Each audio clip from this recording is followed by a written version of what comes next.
Младите луѓе во пубертетскиот период ги карактеризира зголемена љубопитност, но и потрагата по сопственото јас. Во текот на овој животен период, доста се љубопитни што се однесува на наркотичните средства, алкохолот и цигарите. Во основното училиште Елпида Караманди, доктор Стефче Бојаджиев одржа предавање токму на оваа тема – младите луѓе и пороците.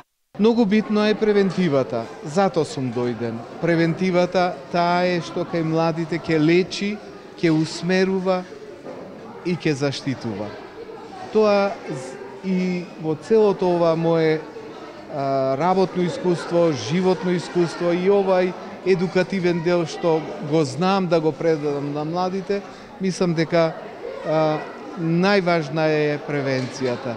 Предавањето од ваков тип се исклучително значајни за зајакнување на оделенската заедница во училиштето, а во оваа едукативна дејност е вклучен и Советот на родители и невладината организација ИМКА. Секако дека и училишната клима и семејството како главни фактори влијаат при превенција, значи укажување на страшните последици доколку учениците од оваа возраст ги конзумираат. Целна група на ова предавање против пороците беа учениците од 8 оделение. Доктор Бојаджиев како исклучителна превенција ја посочи комуникацијата и надгледувањето на родителите на своите деца и нивната помош тие да израснат во сериозни и одговорни луѓе.